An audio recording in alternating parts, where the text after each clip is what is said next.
But I have a student, he's a football player at Western Oregon where I teach, and he had some hip issues, had hip surgery, and he was talking to me the other day about, contemplating what he should do treatment-wise, that, the physician's trying to get him to do more of a corticosteroid injection, and he's also been weighing PRP. And knowing that PRP is expensive and it's not covered by his healthcare insurance, he's like, yeah, I still think I'm leaning into doing a PRP, even if it costs some money. What would be your recommendation on that? Because I have limitations to doing the corticosteroid injections. I mean, it screwed up my shoulder. I had an orthopedic doctor who wouldn't listen to me about a bicep tendon issue and ended up injecting a corticosteroid, and I leaned into it thinking, okay, he's the MD, I'm just a PhD, I'm not the right kind of doctor. But within a couple of weeks, I'd ruptured my bicep going to pick up my toddler son. And, PRP really wasn't as much of an option back then.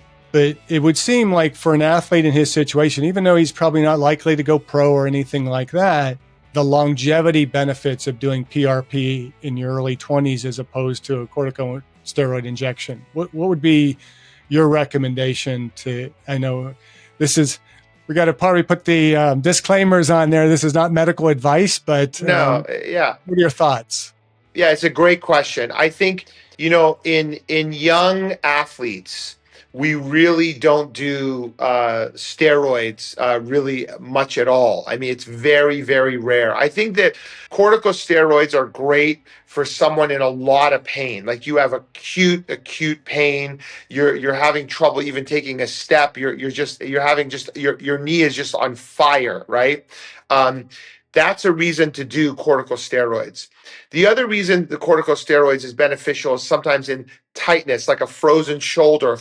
If this athlete had a stiff hip, like his hip wasn't, his hip he just had laid down too much scar tissue, and you want to soften up that scar tissue. That's a reason to do it. I really I really limit the amount of corticosteroid I do. Absolutely. I mean, we never inject around the biceps for the exact reason that you said, because you get a rupture. In an athlete like that, for sure, if they are coming back and they're having inflammation and a little bit of irritation of the joint, PRP is highly effective. There's a lot of data out there, a lot of research articles showing that in patients that have labral tears in their hip, in young athletes, that corticosteroids is ineffective. It just doesn't do anything. And then also that even after the surgery, it doesn't do much. So we don't really do much. But I would tell that athlete, it's my patient, for sure to do PRP. And sometimes it takes a couple to get them to kind of cross the finish line. And it's also a wonderful way to help an athlete in season. So like, let's say an athlete has a labral tear in the hip and they're like, I know I need surgery, but I want to finish up my season. We would do PRP in season.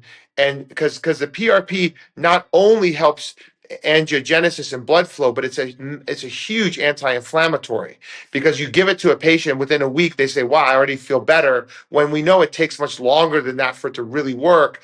But the anti-inflammatory effect can be very powerful. That's really good stuff to take back to my classroom. Yeah, absolutely.